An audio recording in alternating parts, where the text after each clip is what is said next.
Village food with Rupsana, আমি সেই রূপসানা আবারও হাজির হলাম দারুণ স্বাদের সুজির বিস্কুটের রেসিপি নিয়ে।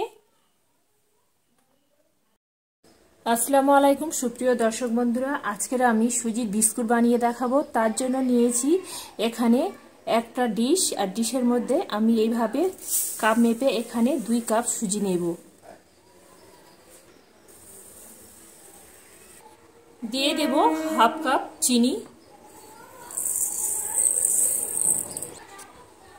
সাথে দিচ্ছি 1 বাটি ঘি। সুন্দর করে আমি গলিয়ে নিয়েছি।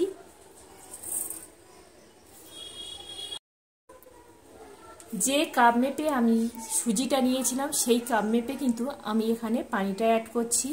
প্রথমে আমি 1 কাপ পানি দিলাম। পানিটা দিয়ে সুন্দর করে সুজি আর চিনি আর ঘিয়ের সঙ্গে সুন্দর করে এইভাবে মিশিয়ে নিচ্ছি।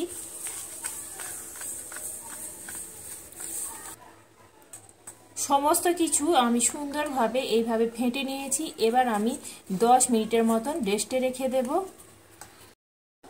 10 মিনিট হয়ে গেছে, চিনিটা সুন্দরভাবে মেল্টও হয়ে গেছে। এবার আমি সাথে দিচ্ছি স্বাদ অনুযায়ী নুন। মিষ্টিতে একটু নুন দিলে খেতে বেশ ভালো লাগে। নুনটা দিয়ে আবারও এইভাবে সুন্দর করে একটু নেড়েচেড়ে নিতে হবে। নুনটা দিয়ে সুন্দরভাবে আমি নেড়েচেড়ে নিয়েছি। এবার আমি এখানে অল্প অল্প করে ময়দা দেব আর এইভাবে করে সুন্দর করে মাখাতে থাকবো। একসঙ্গে আমি ময়দাটা দেব না, এইভাবে অল্প অল্প করে দিতে হবে আর মাখাতে হবে।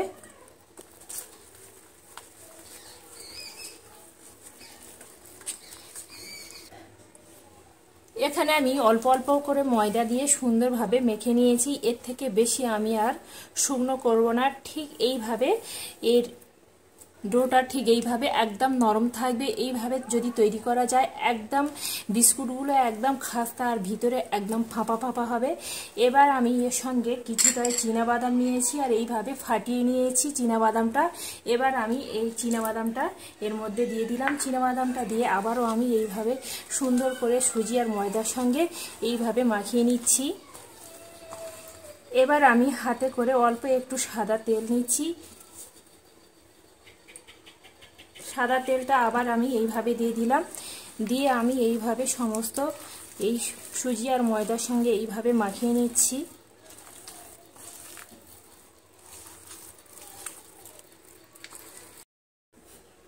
এবার আমি এখান থেকে অল্প অল্প করে সুজি আর যে ময়দাটার মিশ্রণটা আমি রেডি করে রেখেছিলাম, এবার আমি এখানে অল্প অল্প করে নেব আর এইভাবে হাত দিয়ে হালকা হাতে একটু সুন্দরভাবে এইভাবে করে গোল করে নিতে হবে।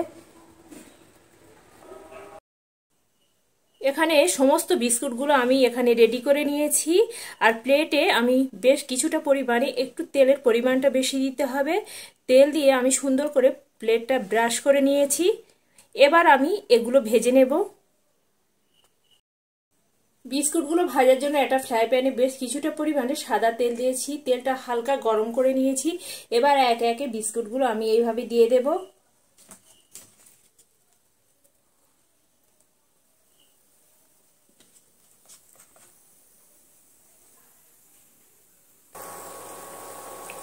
সমস্ত বিস্কুটগুলো আমি দিয়ে দিয়েছি। আর কত সুন্দরভাবে এমনি থেকে বিস্কুটগুলো এইভাবে ফুলে যাবে। বিস্কুটগুলো আমার এখানে এক পিঠ ভাজা হয়ে গেছে। অপর পিঠটা আমি এইভাবে সুন্দর করে লাল লাল করে ভেজে নিয়েছি। এইভাবে সুন্দর করে একদম লাল লাল করে মুচমুচে করে বিস্কুটগুলো ভেজে নিতে হবে।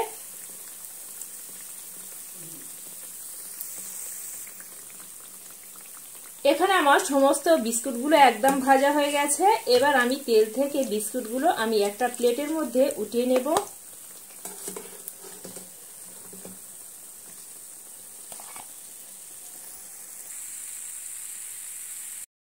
একই তেলের মধ্যে বাকি যে বিস্কুটগুলো আছে একই রকম করে আমি উল্টে পাল্টে সুন্দর করে লাল লাল করে ভেজে নেব। বন্ধুরা, আমার এই বিস্কুটের রেসিপিটি যদি ভালো লেগে থাকে বন্ধুরা প্লিজ একটা লাইক করে দেবেন।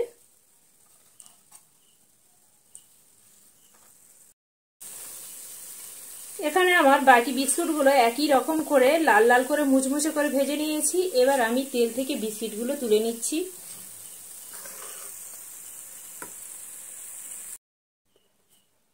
এখানে আমি সমস্ত বিস্কুটগুলো একদম ভেজে রেডি করে নিয়েছি। বন্ধুরা, আমার এই বিস্কুটের রেসিপিটি যদি ভালো লেগে থাকে বন্ধুরা একটা লাইক কমেন্ট শেয়ার করতে ভুলবেন না। পাশে থাকা বেল আইকনটি প্রেস করবেন। আমি যখন কোনো এইভাবে নিত্য নতুন সহজ সহজ রেসিপি দেবো সবার আগে নোটিফিকেশন আপনাদের কাছে পৌঁছে যাবে।